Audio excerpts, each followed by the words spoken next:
Hello, everyone. This is episode 25 of the UnCommon Conversations podcast. My name is Jordan Farmer, and today's guest is going to be a gentleman who I met randomly in life, funny enough. I was just going down a train from San Francisco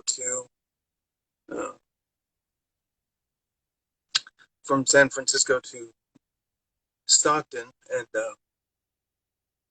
we just met on the train. We started chatting it up, and I realized he was fresh out of being incarcerated, and so I thought he would make a very interesting guest, and we could talk about lots of things.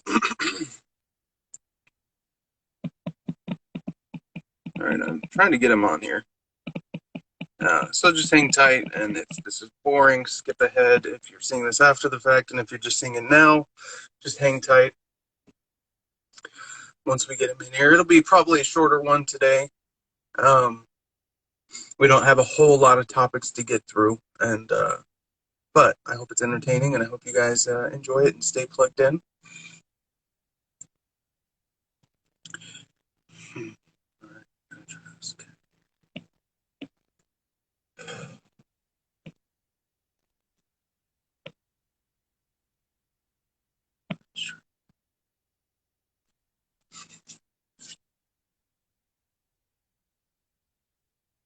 Hello, everyone.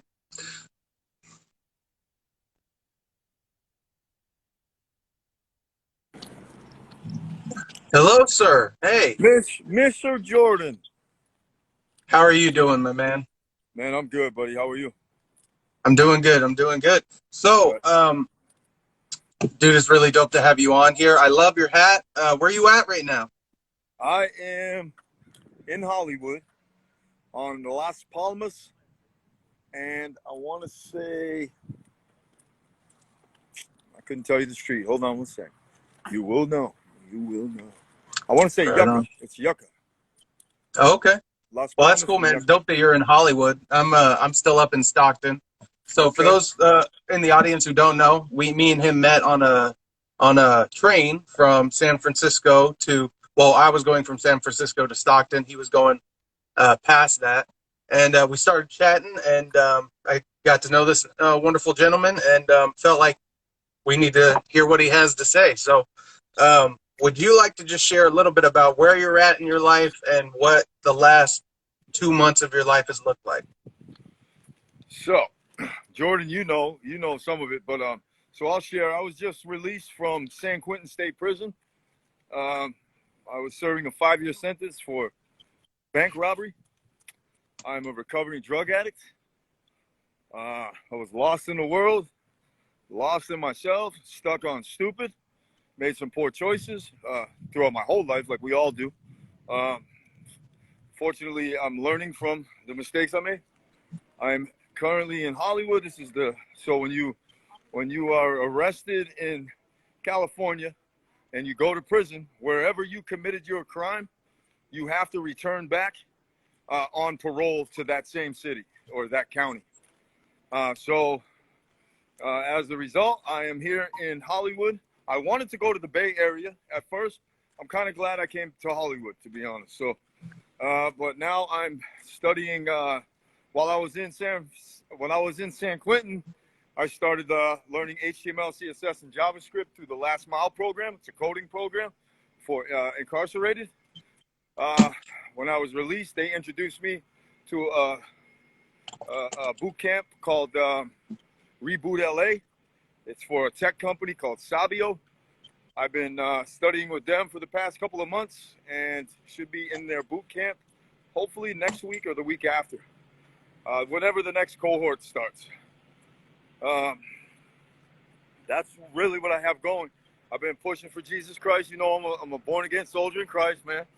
And I take it very serious. I'm very proud of that. I am not ashamed of the gospel of Christ, for it is the power of God to those who believe.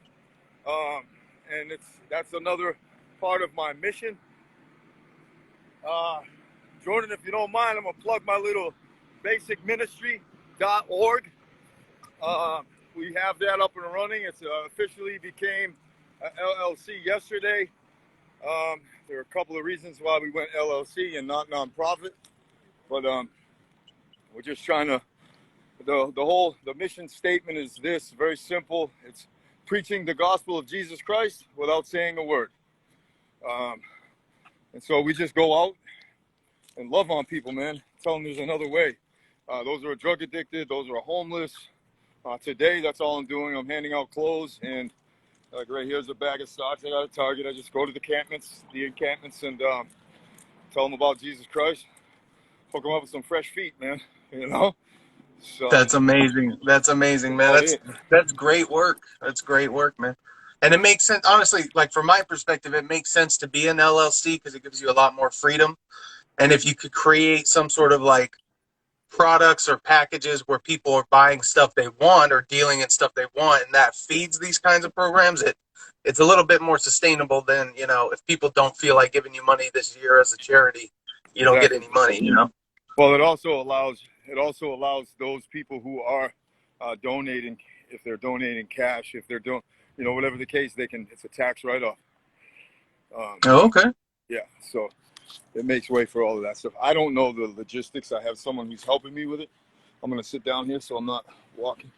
I don't know the logistics. You do a great job of talking while walking, though. I got to respect you for that, for sure. Hey, praise God. Yes, sir. So, Jordan, how are you, bro? Man, good to see you. I've been following you, watching you. Well, that's cool, man. That's cool. Yeah, I'm doing okay. I definitely, you know, I'm super political. So if the political news is on a downswing or an upswing, I'm unfortunately, you know, kind of there with it.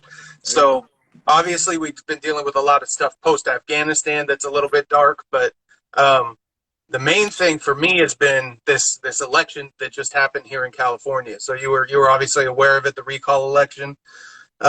Larry Elder, the guy that was the most popular guy that would have replaced Gavin Newsom if we had gotten rid of him, was someone who I picked out like years ago before he ever ran for office as someone that I think should have, because I think he really is just about business. So like literally his platform was like reducing cost of living, reducing crime and homelessness, and helping improve the education system. So it was like the most straightforward kind of basic stuff you have, but here in California, the teachers union's pretty strong, and there's a lot of power and a lot of entrenched people here in California, and so everyone came out against him and to keep Gavin Newsom in power, and so it didn't work out, which unfortunately means, you know, a lot of improvements and a lot of changes for the better that might have happened for California didn't.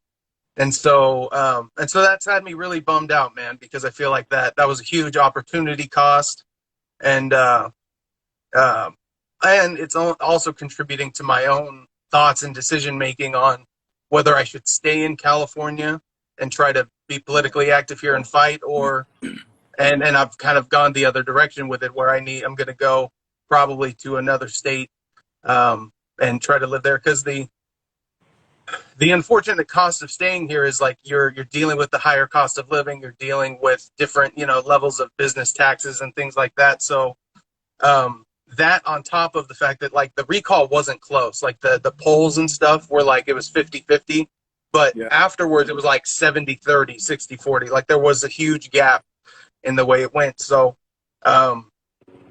and so I'm a little down for that, but I'm still hopeful overall. I think it's just a short-term little, you know, dark spot for me, and I'm focused on the future, and I'm focused on, you know, I thought maybe in the next 2 or 3 years some amazing things could happen in California, and we could transform into more of a moderate sort of a state, politically less polarized, more focused on just helping our fellow man, you know, because it's all about like policies and laws in the background, facilitating actual life, and people like you out there helping flesh and blood people get off of drugs and do stuff like that. Like the politics is supposed to sort of work in the background and let us just do our thing. And so I think it'll be more of a 5 to 15 year project than a 2 to 3 year project. And so that's making my own plans change a little bit, which is a bummer. But it is what it is, and it's all about, you know, working for the ultimate good for everybody else. So it's what you got to do.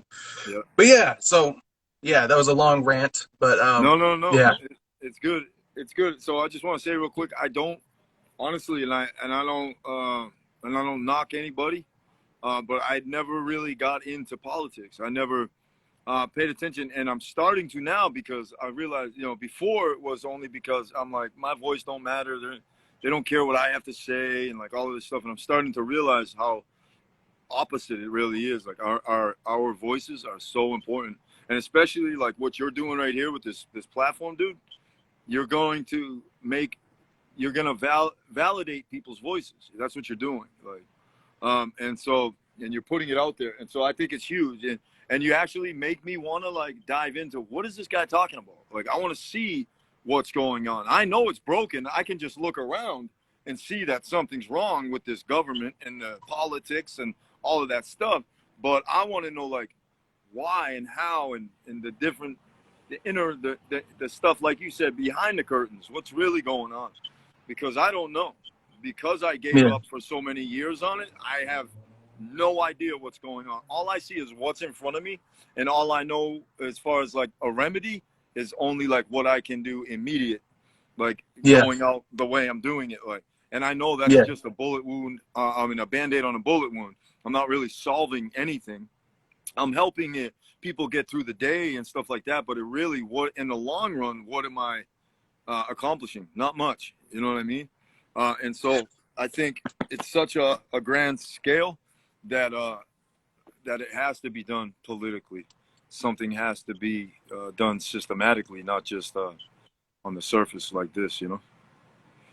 Well, thank you so much, man, for saying that and saying that like the way I'm trying to do things is resonating that way with you, because that's what I'm trying to do. I'm trying to just be real with it, Yep. in the most straightforward sense, and I want to care about the things that will help people and will make the difference, for people, not just what can we fight about between Republicans and Democrats this week, because that is a game that literally will never end. And like the sooner you can jump. So here's the thing. I respect and admire people like you that sort of unplug from the system, because the truth is like the system is designed, like whether it's the news media or even the like college professors or whoever, it's almost all designed to keep us in the tribes and to keep us fighting each other instead of realizing we're Divided. fellow Americans. And more importantly, like there's these narratives, and they go both ways, where they're like left wingers, like right wingers will criticize left wingers and say they don't care about the economy or don't care about people having jobs or anything like that because of some whatever thing. And then on the other way, it goes a little more serious, where you'll be like, well, these people are racist and hate black people because they believe X, or they hate poor people because they believe X. And my belief from day one, from before I even really got into this, was most people agree on most things. Like, no one wants a bad economy. No one wants high crime. No one wants, even with the Black Lives Matter and the police brutality thing, no one believes that police should be allowed to abuse citizens, and no one thinks they should get away with it. Now, the question of how you do that and qualified immunity and how we treat police officers and the law, that's all, the debate that needs to be had. But that first step of like, we agree that, a cop beating some dude for no reason is a bad thing. There's not these, evil human beings out there that don't actually agree with that. Yeah, yeah. That's not, it's very easy to think that. It's very easy to think that those people over there are so different from you. And even for me, I struggle with that sometimes, where I'm like, I feel like I'm taking a sledgehammer to a cement wall, and like, just, I'm never going to get anywhere. Yeah. But that's not always the case. Those are just the dark moments. But the truth is, like, we all agree on those things. And so, yeah, what I focused on and what I try to do is focusing on the solutions and the policies, and trying to get rid of and reverse engineer the games as much as we can. So like just think about this, bro. Think about how far $600,000 could go for you, right? Hmm. That's what the state government is spending per house on homeless people, or what they were a few years ago. $600,000 a unit to try to help solve homelessness by building homes You mean like that. So like, they were saying that's what they were spending, or they were actually spending it? they were actually spending that much money, and it was just all getting wasted. So with $600,000, what I could do out here would be tremendous, dude. and I don't care what anybody says. That's common math. It's like it's a no-brainer. Yeah. But Yeah. again, that's only a $600,000 Band-Aid. Do you get what I Yeah. mean? It's Yeah. still Yeah. like, Because okay, where is that 600,000 in 6 months? Or hmm where is it in a year, or better yet 5 years? Like, you know what I mean? So like, yeah, okay, cool, we got something for right now, we should live in the moment and all this stuff, but like projection wise, 600, it's a lot of money, but it's not a lot of money. But right now, yeah, we could go help a lot. I could probably take a lot of food and a lot of clothing to a lot of people out here. And you know, truth be Yeah. told, Jordan, a lot of people that are out here, bro. And so if anybody if there are people watching, like, I was homeless on these streets for like a year plus. So, and there was a part of me that was like, I'm content, I'm good. I don't want to be part of your system. I don't want to be part of paying my bills to the man and like all of this rebellious stuff. But there's a lot of people out here that are choosing to be out here. And so, and then there's some that just don't know how they might be able to get off the streets. You can get them to a shelter, you can get them Section 8, you can get them an apartment, but they don't know how to maintain it. And they're not even addicted to drugs. They just don't know how to care for themselves. They don't know how to change their socks, turn on a shower and take a shower. They don't realize, it's probably good to do that once a day. You know what I mean? Like really, like these things that we take for granted every day. There's a lot of people, like a majority of the people out here on the streets, bro, are mentally incapable of taking care of themselves. That's it. Yeah. They just can't do Yeah. it. And we just walk by. And so exactly my thing is like this. So, okay, we have $6,000 or $600,000. We have X amount of homeless people in LA. I think it's like 54, 20, I forget. I don't want to spit a statistic that's inaccurate, but I know it's ridiculous numbers. Okay. It was like 6,000 in Hollywood alone. Okay. And so, okay, so we go out, I don't know how many percentage of them are mentally incapable or just don't want to. So we get them the immediate needs or whatever. We meet the needs of today. And like, what is that going to do for tomorrow when they're right back to where they were? So like, Yeah. Does that make sense? Yeah. No, I get you. Yeah, we can. Yeah. It's the whole. You give a man a fish, he eats for a day. You teach a man to fish. We got to Exactly, be. brother. So there's a really brilliant economist named Thomas Sowell who has this term called human capital, and he means it in a good sense, meaning like you develop value with skills and the things you can do. And he even, like, it might seem crazy, but it's true. Like, not only like do some people need to be shown basic hygiene and steps and like how to get their lives like together on the day-to-day, like showering every day and stuff like that, but you also have people that are I think it's 15% of people on the streets are like mentally ill or schizophrenic, like they're just not perceiving things quite the right way. And No. so like that's another type of person we need to help immediately. I like a lot of the short term, like you said, the short term things. I want to make a point real quick on that. Yeah. So here's the thing, like whatever. I'm always afraid of. I don't like to be arrogant, so I'm always afraid of sounding like it because I feel like if you speak arrogance, you're being arrogant. But I'll just say this. I'm a smart guy. I was born with a very good brain. I can understand some things and policy and stuff. And God bless you, gentlemen. Hey, you guys. there's a bunch of things about me that were. Hold on one sec, Jordan. I'm sorry, buddy. No, go ahead, bro. Jesus loves you. Here you go. Here you go. Okay, buddy. Sorry. Anyways, whatever it is about me that allows me to do what I'm doing with all this politics stuff, I didn't, most of it, if not all of it, I didn't like earn or choose for myself.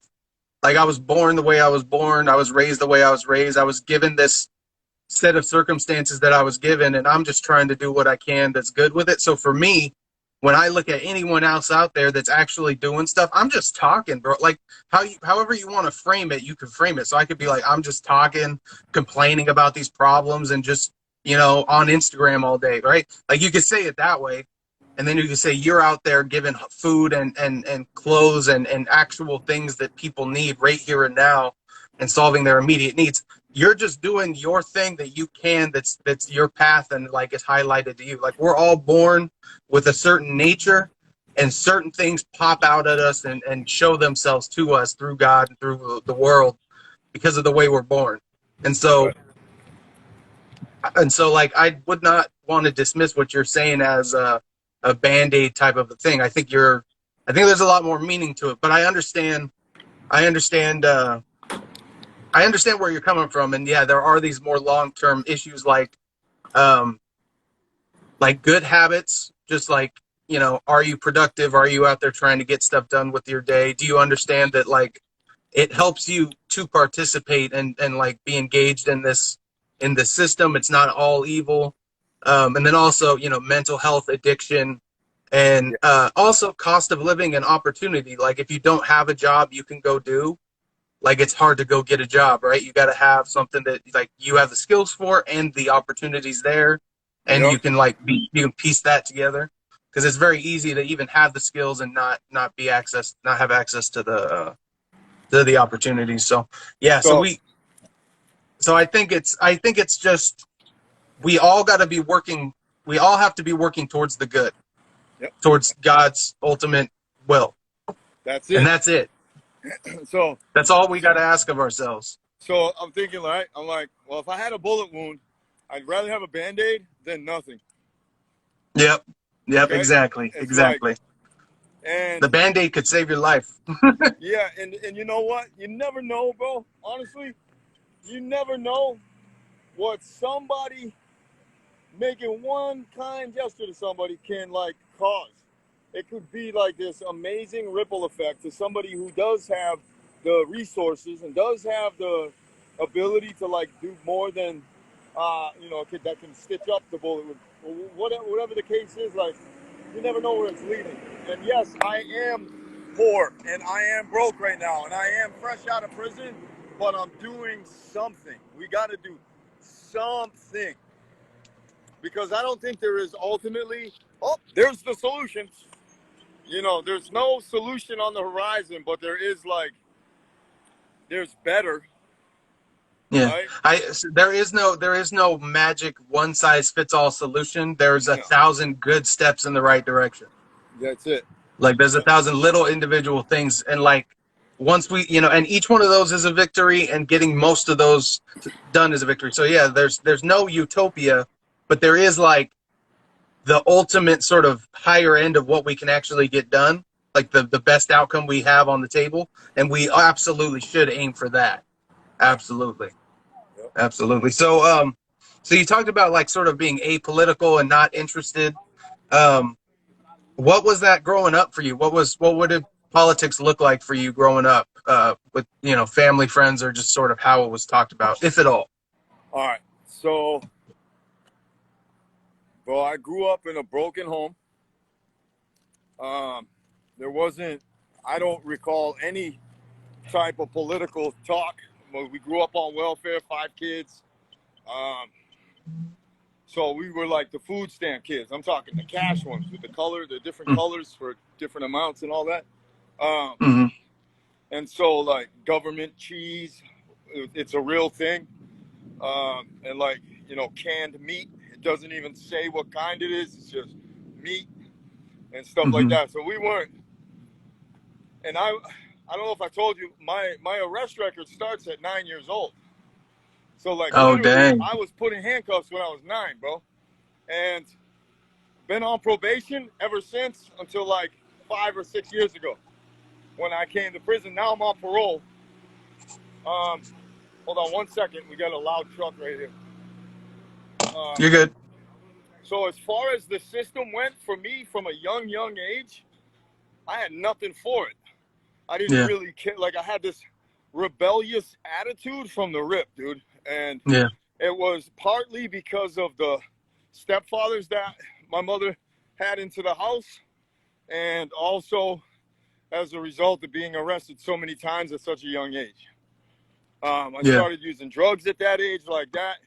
So me, I never had a scope, and paid any attention to it, because to me they were the enemy. Mm-hmm. Anybody in a suit, anybody, like, that's how I perceived the system. I had one of, when you work the steps in sobriety, one of the things is like resentments and letting go of resentments and forgiving people.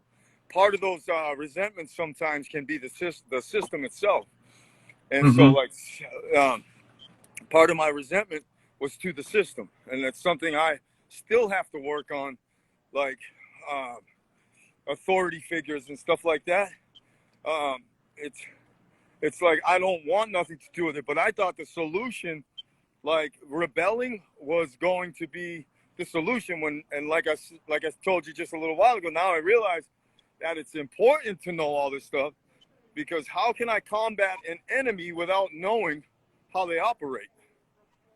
Do you know what I Yep. mean? Not to say that the Yep. system is It, necessarily my enemy, but if parts something's of it. broken, you got to learn. If you come to me with a broken car, I got to look up, how does this thing even run before I fix it? Like, you know what I Yeah. mean?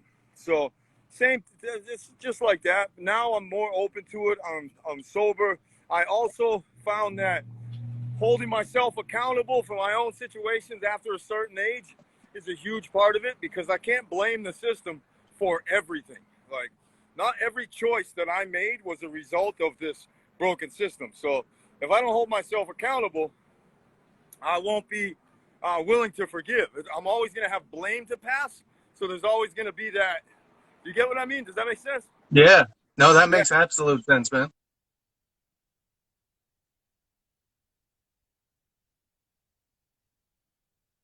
The volume's off. The volume's off. I can't hear you.